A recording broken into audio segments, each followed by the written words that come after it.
Hey YouTube, hey everybody out there. So last time I did one of these reviews I sounded like this. This movie was awesome! But now I sound a little different. I haven't done an individual review since The Lone Ranger, I believe.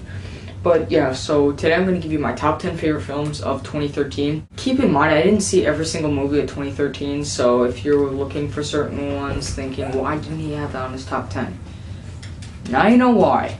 So first of all, I'm going to give you an honorable mention, Thor: The Dark World. Thor: The Dark World was a fun movie. I just was like having fun the whole time. It was never boring.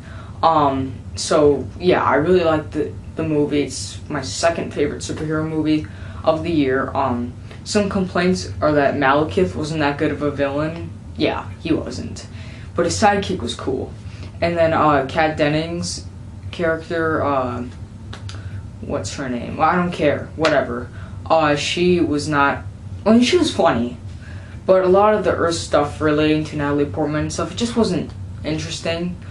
And at the ending, Kat Dennings just got really annoying. But yeah, I enjoyed the Thor: The Dark World. But now on to my number 10. Number 10 is The Wolverine. This was an awesome Wolverine movie because Wolverine, he's my favorite X-Men character. And so it was really cool to see him have a good solo movie. No. Some problems though were that the Silver Samurai fight at the end was a little corny. And the Viper chick sucked. But those weren't like big problems because this movie was exciting.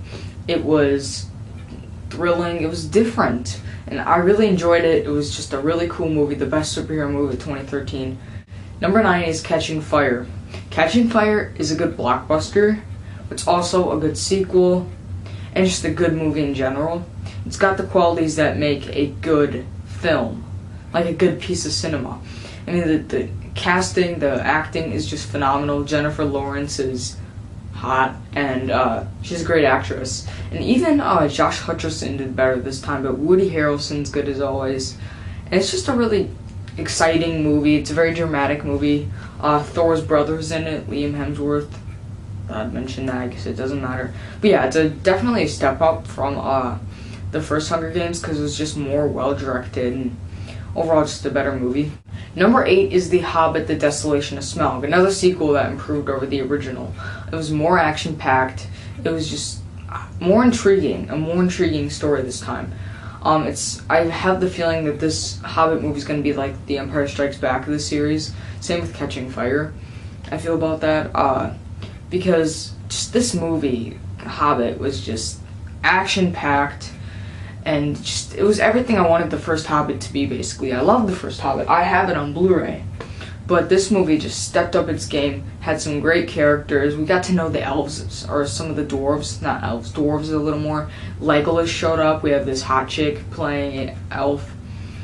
Overall, just an exciting movie. Number 7 is Gravity. Now, Gravity is another great blockbuster, Oscar-worthy special effects, and a great performance by Sandra Bullock. Probably her best performance ever, even better than The Blind Side. You've probably seen it already, made a lot at the box office, and deservedly so. It's a great movie, it's bone-chilling, it's not as boring as you would think it would be. It's actually a really action-packed, fun, I don't know, bone-chilling movie. Yeah, there we go. Number 6, just go to a comedy. This Is the End. This movie was freaking hilarious. All the actors play themselves, which is really funny. And yeah, I mean, it has some great cameos. It's funny how they all interact with each other. It's just, what can I say? It's a funny movie. Check it out. Number 5 is, wow, this movie's awesome, Elysium. This movie's better than what people give it credit for. I mean, Matt Damon is great as the main character as usual. Matt Damon! Jodie Foster is a bitch in the movie, but she's good at playing the bitch. How do you say his name? I don't even know how to say his name. I'll just say the guy from the A-Team. He was great. He was also in District 9. He's a great villain here too. He's a dick. There's a lot of great sci-fi action. It's very suspenseful. The first quarter of the movie, no, it's not the most suspenseful, but is it still excellent? Yes, because you see how this universe works. It establishes the characters, the universe, and it all just works perfectly. It's just an excellent movie. I love it. Matt Damon. Would I say it's better than District 9? In my opinion, yes. This is probably Neil Blomkamp's best movie. Matt Damon. Number 4 is Captain Phillips. Captain Phillips was just a very intense movie with a great lead performance by Tom Hanks. This movie just, it wasn't really an action movie, and it wasn't like Die Hard on a boat or cargo, but it was still really intense. It proved that you don't need a lot of action to be really intense. Excellent Tom Hanks performance. That's like, it's not really saying much because Tom Hanks is always good, but yeah. Captain Phillips is just great.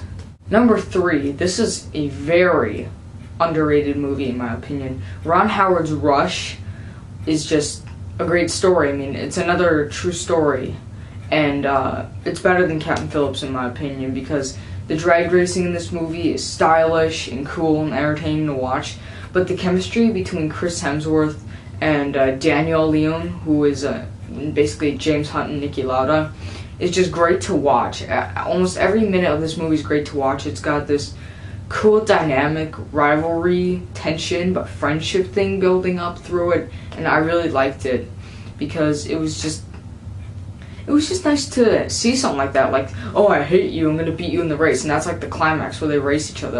It wasn't like that, and it was just a great experience, I guess you can say. It was a great experience at the movies. And Chris Hemsworth, Daniel Leone are just great in the movie, outstanding actors. Chris Hemsworth, he's proved that he can do other stuff outside of Thor, and this is probably the best example of that because he was just absolutely fantastic in this movie. Daniel Leone, who was also in The Fifth Estate with Benedict Cumberbatch, he nailed it too. He nailed it as Niki Lauda. Both of them were great, and just the whole movie is smoothly directed. Just an excellent movie. I'm definitely picking it up on Blu-ray. 2 is Star Trek Into Darkness. No surprise, I'm a Trekkie, even though I have a Star Wars poster right behind me. I love Star Wars and Star Trek. And I got the Blu-ray right here because this movie is freaking awesome. It has a great rewatch value because it's action-packed, it's fun. Is it better than the first Star Trek in 2009? No, but Benedict Cumberbatch nails it as Khan. Holy crap. He did an excellent job. The whole cast has great moments, sort of like a Joss Whedon type of thing where every character gets its moment. Just an action-packed, fun movie that also had, themes about friendship and caring and everything. And it just came together really well. Now, since I'm a real Trekkie, I'm supposed to hate this movie because it was considered the worst Star Trek movie by Trekkies. But it's not. It's one of the best, actually. I love this movie. It is so fun. It's just an excellent roller coaster ride, but with all the other good qualities of a movie with it. Peter Weller, RoboCop, is in this movie. RoboCop in a Star Trek movie. And for the number 1 pick, it's The Place Beyond the Pines. The Place Beyond the Pines. This movie was just unique and heartfelt. I enjoyed every minute of this movie. There was not one moment where I felt disconnected from the movie because I was so invested in every single character in this movie. And, they all have a depth, and it's just such a well done drama, and at times it's very exciting too. But Bradley Cooper, Phil from The Hangover, is an excellent actor. He has proved that he can be pretty diverse. He is just so good in the movie. Ryan Gosling is good. He's not just that pretty boy from The Notebook. No, he's actually a great actor. He proved that in Drive, Only God Forgives, and this movie. He's proved time and time again. And this is one of those examples. And a lot of people think that the last half of the movie sucks for reasons I'm not going to spoil. I kind of disagree. I thought that worked because, yes, it was different, but it was so well done. The performances by Dane DeHaan were great too. Dane DeHaan was great. And it was cool to see Ray Liotta again. Like, he just did good in the movie too. A lot of great plotting, exposition, dialogue, character development, all that good stuff. Yeah, I know it's kind of cliche to say stuff like that. I sound like a film grade, but that's just how I feel about the movie. Like, even people who don't really like dramas can probably enjoy this movie. Okay, time for the worst movies, or the bottom 5 of 2013. These movies are pure shit. Let's start with number 5, The Host. Yeah, I know. I watched this movie. Kill me. I don't know why I watched this Stephenie Meyer adapted film. But I don't know. I like Saoirse Ronan, I guess. So, I don't know. With the aliens and stuff, I thought, really, can it be that bad? Oh well, I'll just watch it. I'm bored, whatever. That was a really big mistake. I should have just watched Lionheart on Netflix because that became available at the time I watched it. Yeah, oh my god, it's so Stephenie Meyer. Still a better love story than Twilight.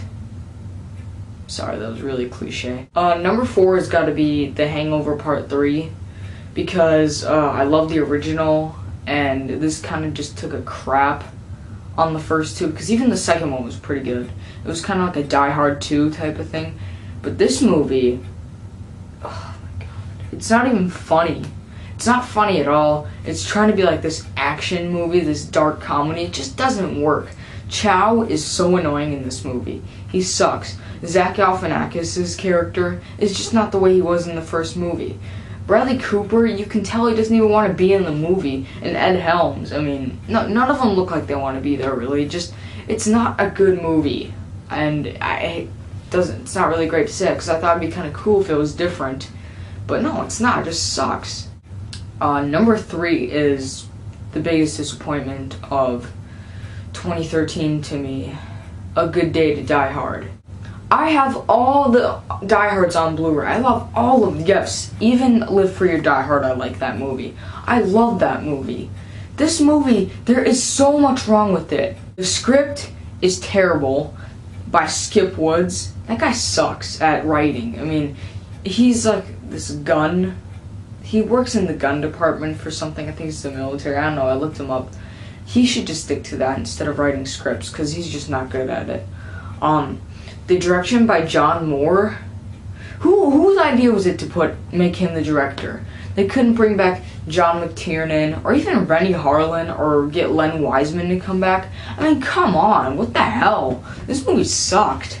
And Bruce Willis looks freaking tired and old. I mean, he doesn't even get a fight scene like he does. Like, well, we don't really want it to be like A View to a Kill. Have you ever seen A View to a Kill? It's a Roger Moore James Bond movie. He fought like 3 old guys in the movie. It wasn't very good.